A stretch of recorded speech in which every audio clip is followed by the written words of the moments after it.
আসসালামু আলাইকুম। আজকে অনেক দিন যাবৎ আমার একটা শাক খেতে ইচ্ছা করছে। সেটা হচ্ছে মানে পাঁচমিশালি শাক বা হচ্ছে বাত্ত শাক, মানে বত্ত শাক যেটাকে বলে আর কি। তো এটা আমাদের চিটাগাংয়ে বলে বাত্ত শাক, আর সিলেটে বলে বত্ত শাক। যাই হোক, এখন আমি চিংড়ি শুটকি দিয়ে রান্না করবো। এটা পুরো চিটাগাংয়ের স্টাইলে রান্না করছি, কোনো সিলেটের স্টাইলে রান্না করছি না। কিন্তু সিলেটের স্টাইলে করি সবসময়। টাকি মাছ ছিল না, আর আমার খেতে ইচ্ছা করছে এইভাবেই। টাকি মাছ দিয়েই হলো সিলেটে করে। যাই হোক, মসুর ডাল দিয়েছি, চিংড়ি শুটকি দিয়েছি। চিংড়ি শুটকিগুলো আমার ভাই এনেছিল, তো ওগুলো এখনও কিন্তু খাওয়া হয়নি। যাই হোক, এগুলো একদম বাছা টাছা আছে।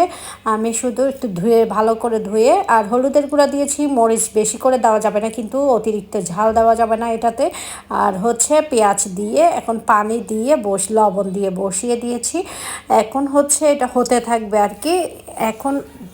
এখনও কিন্তু এখানে তেল দেওয়া হয়নি। আমি পরে তেল দিয়ে রসুন দিয়ে বাগার দিব এটাকে সুন্দর করে, শুধু রসুন দিয়ে বাগার দিব কিন্তু। যাই হোক, এটা কিন্তু অনেক বেশি মজা। আমার রোজা আসছে পর্যন্ত এটা আমার খুবই খেতে ইচ্ছে করছিল। আর কাঁচামরিচ দিয়ে দিয়েছি বেশি করে, কাঁচামরিচের ঝালটা কিন্তু খুবই ভালো লাগে।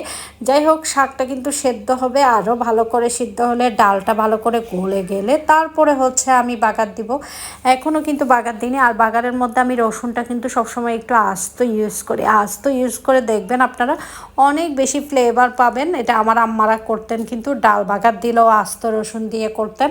এটাতে সুগন্ধ অনেক বেশি থাকে। তো আমারও কিন্তু কুচি করলে ভালো লাগে না। যাই হোক, এখন হচ্ছে আমি আর একটু ঢাকনা দিয়ে রেখে দিব।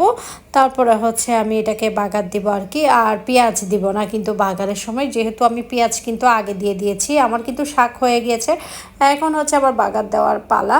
যাই হোক, তেল কিন্তু অতিরিক্ত লাগবে না এখানে। অল্প একটু তেল দিয়ে, সামান্য তেল দিয়ে হচ্ছে, মানে আমার রসুনটা যাতে একটু লালচে হয় আর কি, যে দ্যাটস ইট। এই তো রসুন দিয়ে দিলাম। রসুন আর যার যত বেশি ইচ্ছা দিতে পারবেন।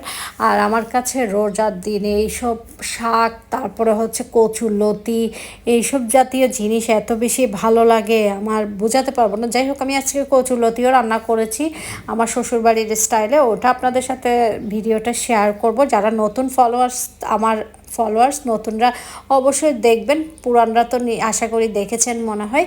যাই হোক, এই তো দিয়ে দিলাম রসুন। এখন হচ্ছে নেড়ে চেড়ে নামিয়ে আপনাদেরকে দেখাবো কতটা লোভনীয় হয়েছে। এটা হচ্ছে একটা, কি বলবো, এত মজা শাকটা, চিংড়ি শুটকি সুগন্ধে পুরো ঘর মোহিত হয়ে গিয়েছে। যাই হোক, চিটংবাসীরাই এটার মর্মটা বেশি বুঝবে আশা করি। আর ভালো লাগলে অবশ্যই একটা শেয়ার করে পাশে থাকবেন। আসসালামু আলাইকুম, আল্লাহ হাফেজ। আর আমাদের জন্য বেশি করে দোয়া করবেন।